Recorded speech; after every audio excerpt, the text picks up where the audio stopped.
Il y a quelques années, je me suis passionné pour la photographie. À mes débuts, j'ai vécu une expérience significative qui a guidé ma manière de vivre intérieurement ma passion. Une expérience qui allait transformer non seulement ma façon de photographier, mais aussi ma manière d'être au monde. Attiré par les photos de paysages, j'avais choisi de me rendre à une rivière d'ordinaire très fréquentée, mais ce jour-là le temps était couvert et je savais que cela dissuade bon nombre de personnes de se balader en forêt. La solitude qui m'attendait était exactement ce dont j'avais besoin, même si je ne le savais pas encore. Jusque-là, en tant qu'amateur, je me bornais à imiter et à reproduire le style des autres sans comprendre véritablement ce qui m'attirait dans leurs images. Une démarche superficielle qui ne faisait qu'effleurer la surface de ce que la photographie pouvait réellement m'apporter. En installant mon trépied puis mon appareil, j'avais repéré un amas de pierres en bord de rivage qui contrastait avec le mouvement de l'eau. Un contraste simple, presque banal, mais qui allait devenir le catalyseur d'une révélation. La nature semblait avoir orchestré cette scène spécialement pour moi, comme une invitation à regarder au-delà du visible. J'ai cadré mon image et c'est à ce moment-là qu'un sentiment m'a envahi, en se répandant dans ma poitrine, comme si quelque chose s'éveillait en moi, s'animait sans que je puisse décrire ce sentiment. J'étais tout simplement touché par la scène. Ce n'était pas une simple émotion esthétique, c'était quelque chose de plus profond, de plus fondamental. Une connexion qui dépassait largement le cadre de la photographie. Elle avait fait naître en moi quelque chose d'indescriptible, encore aujourd'hui. Les mots semblent toujours inadéquats pour décrire ces moments où l'âme entre en résonance avec ce qu'elle contemple. C'est comme essayer de décrire une couleur à un aveugle de naissance. Et c'est à ce moment-là que j'ai compris que c'était comme ça que je voulais vivre mon art, vivre ces moments de plénitude, non pas comme des instants volés, mais comme des rendez-vous avec l'essentiel, des moments où le temps semble suspendu, où la réalité ordinaire laisse place à quelque chose de plus vaste. J'avais besoin d'être touché dans cette profondeur. C'est le mot que je trouve le plus juste pour décrire cette manifestation intérieure. Une profondeur qui n'a rien à voir avec la technique photographique ou l'expertise artistique. Une profondeur qui parle directement à l'âme, sans passer par les filtres de l'intellect. Savoir si la photo était bonne ou bien cadrée était devenu sans intérêt. C'est ce qui émanait de la scène qui m'importait. La technique n'était plus qu'un outil au service de quelque chose de plus grand, un moyen de capturer non pas seulement la lumière, mais aussi cette connexion invisible qui s'établit entre le photographe et son sujet. Et quand j'ai découvert le négatif, j'ai revécu le même sentiment, comme si l'image avait capturé non seulement la scène, mais aussi cette essence ineffable qui m'avait tant touché. Une preuve tangible que ces moments de grâce peuvent laisser une trace dans notre réalité matérielle. Je n'avais plus besoin ni envie de réussir mes photos. J'avais juste besoin de suivre cette partie de moi qui s'éveillait dans ces moments-là.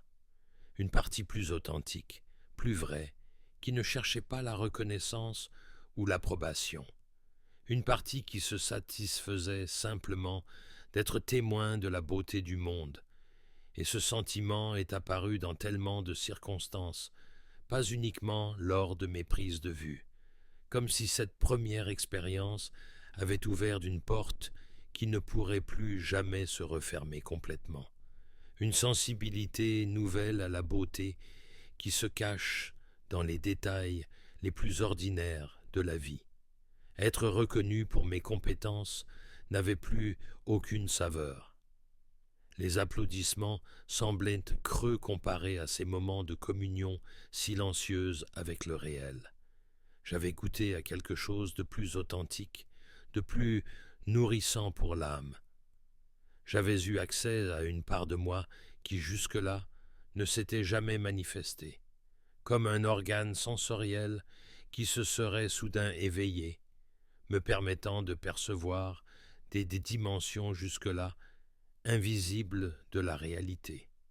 Une capacité d'émerveillement qui attendait simplement d'être redécouverte.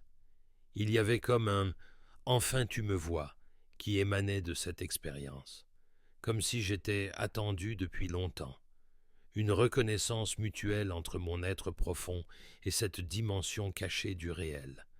Un rendez-vous qui était écrit quelque part, dans un langage que je commence à peine à déchiffrer.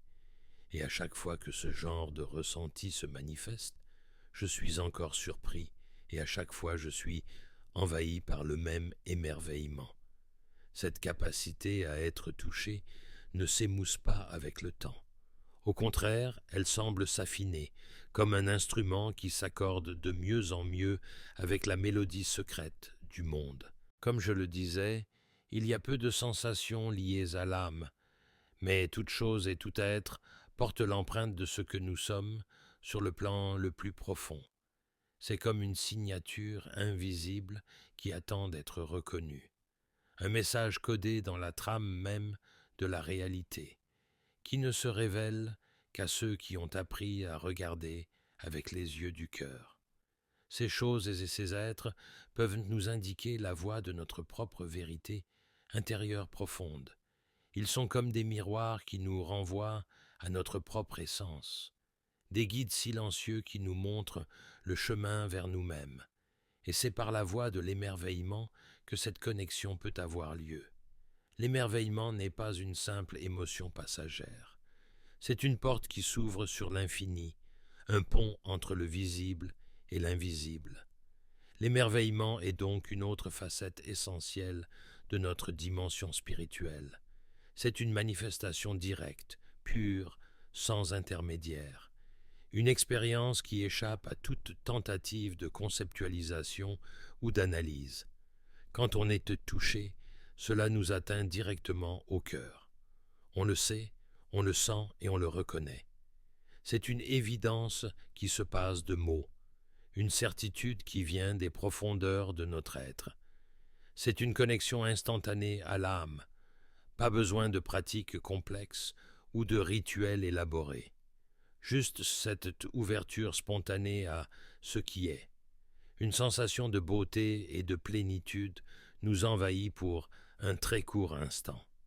Un instant fugace, insaisissable, mais un instant inoubliable, comme une goutte d'éternité dans l'océan du temps. Un moment où le voile qui sépare l'ordinaire du sacré devient soudain transparent. Il nous met en lien avec une certaine profondeur. Terme qui, j'en conviens, ne veut pas dire grand-chose de prime abord. Cette profondeur est peut-être ce que d'autres appellent l'âme, l'esprit ou la conscience. Mais les mots importent peu face à l'expérience elle-même. Je faisais allusion à l'âme précédemment, mais il pourrait s'agir d'autre chose. Il ne s'agit que d'une supposition. L'important n'est pas de nommer ou de définir, mais de reconnaître et d'accueillir, de laisser cette expérience nous transformer sans chercher à la comprendre ou à la contrôler. C'est la raison pour laquelle je garderai le terme de profondeur, une part insondable de notre être et sur laquelle nous ne pouvons poser d'étiquette, une dimension qui échappe à toute tentative de classification ou de catégorisation. Un mystère qui demande à être vécu plutôt que compris, comme le soulignait Neale Donald Walsch dans son livre « Conversation avec Dieu ». Mettre des mots sur une expérience vous sort de l'expérience. Les mots sont des cartes, pas le territoire. Ils peuvent pointer vers la vérité, mais ne sont jamais la vérité elle-même. Il n'y a aucunement besoin de réflexion ou d'évaluation. L'intellect n'est pas sollicité. La vérité est dans l'être. Dans ces moments-là, nous sommes plus proches de notre nature véritable que lorsque nous pensons l'être. plus authentique que lorsque nous essayons de l'être. Ce qui peut être déroutant, c'est que cette manifestation ne peut nullement être reproduite à volonté. Elle échappe à tout contrôle, à toute tentative de manipulation. Elle se donne quand elle se donne, comme un cadeau inattendu. Vous pouvez retrouver les mêmes circonstances et ne jamais revivre l'expérience initiale. Ce qui est une très bonne chose, car notre évolution s'arrêterait là. Chaque expérience est unique, comme chaque instant est unique. Et pourtant, je suggère de retenter l'expérience. Non pas dans l'espoir de reproduire ce qui a été, mais dans l'ouverture à ce qui peut être, dans cette disponibilité qui est peut-être la clé de tout. Il n'est pas question de retrouver le sentiment de départ, mais de se mettre à disposition, car ça pourrait être le but de cette première ouverture. Être disponible sans s'y attendre.